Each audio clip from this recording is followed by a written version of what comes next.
है कि मतलब हाँ ब्रदर ने बोल दिया है, तो जो शादी से पहले भी गर्लफ्रेंड बॉयफ्रेंड बना के रखे हैं उनके लिए ये ग्रीन सिग्नल नहीं है। इसीलिए मैंने कहा शादी के बिस्तर को पवित्र या अशुद्ध मत करो, बाइबल का वचन कहता है। तो शादी के पहले किसी भी प्रकार का रोमांस व्यभिचार है। तो उस चीज में क्लियर हूँ, जवानों, कहीं पर भी गैप नहीं ढूंढना है आपको।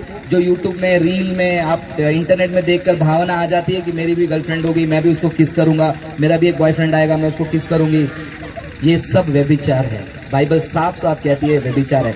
ये रोमांस, ये किस, ये हाथ पकड़ना, ये गले मिलना, ये शादी के दायरे के अंदर ही है। उसके बाहर चाहे वो पति पत्नी उस दायरे के बाहर किसी और के साथ भी करे, वो भी व्यभिचार है। तो कहना ये नहीं चाहता हूं कि शादी के पहले ऐसा मत करो, शादी के बाद तो क्या शादी के बाद मैं किसी के साथ भी कुछ भी कर सकता हूं? नहीं, शादी का एक बंधन है, एक दायरा है। बंधन सही जवाब नहीं है, दायरा है, एक बाउंड्री है। वो बाउंड्री के उस सीमा के पार नहीं जाना, वो सीमा के अंदर तुम्हें जो करना है कर लो, बाइबल उसकी अनुमति देती है। और साथ साथ जो भी करना है, इसका मतलब ये नहीं कि तुम उस पर राज करो।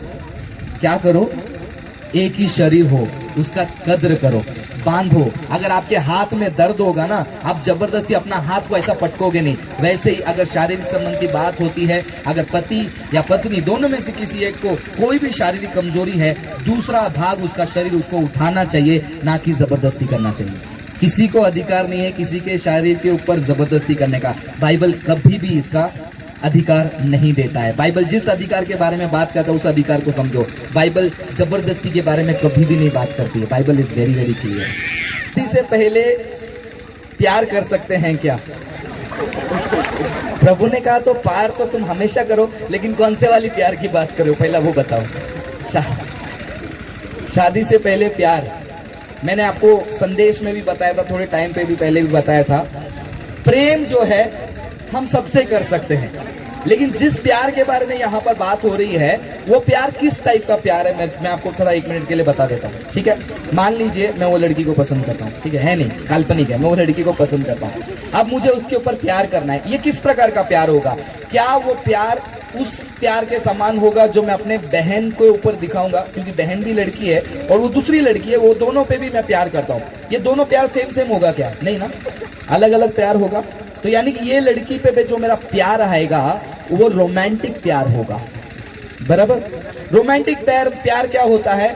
मैं उसके सुंदरता के बारे में निहारूंगा, फिर उसके आंखों के बारे में बात करूंगा, फिर शादी के बारे में सोचूंगा, फिर गले मिलने के बारे में सोचूंगा, फिर किस करने के बारे में सोचूंगा, रोमांस के बारे में सोचूंगा, हाथ पकड़ने के बारे में सोचूंगा, गले मिलने का। अकेले बैठे रहूंगा तो दोनों एक साथ मिलने वाला वो कैसा लगेगा, वो वाले।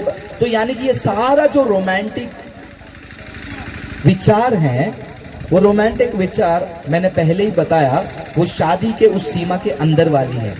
अगर शादी के सीमा के अंदर वाली कोई भी सामग्री को बाहर निकालोगे, डिस्काउंट नहीं मिलेगा, उसको व्यभिचार ही कहा जाता है। अगर शादी से पहले अगर किसी को आप पसंद करते हो, जैसे कि नहीं वो मुझे पसंद आया, मैं उससे शादी करना चाहती हूँ, मैं शादी करना चाहता हूँ, तो मैंने आपको ABCD सिखा दिया ऑलरेडी।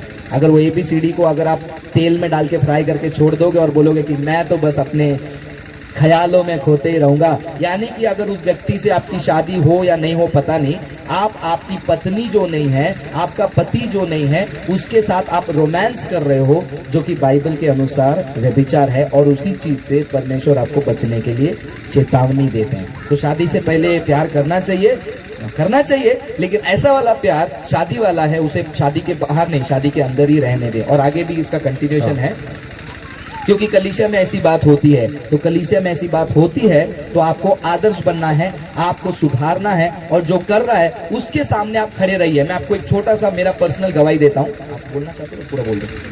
मैं अपना गवाही देता हूँ एक छोटा सा, ठीक है। मैं पहले मुंबई में कलीसिया है, वहां पर जाता था पहले।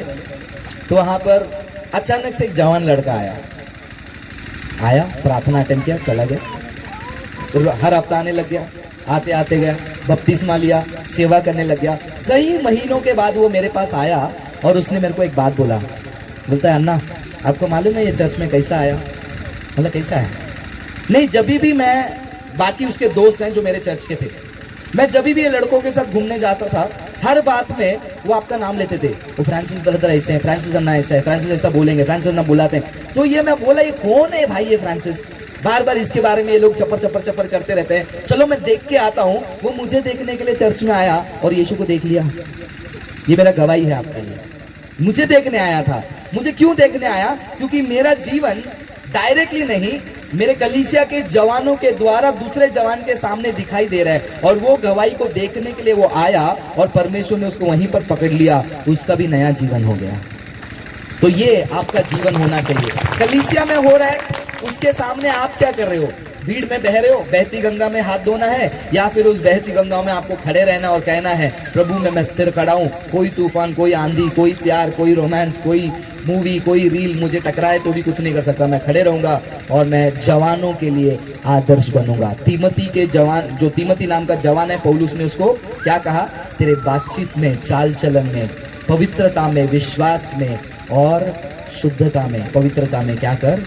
आदर्श बन, भाग, आदर्श बन, भाग, शिक्षाओं को पकड़े रहे और इवेंजलिस्ट का काम कर। तो कलीसिया में हो रही है तो आप उसके बीच में क्या करोगे?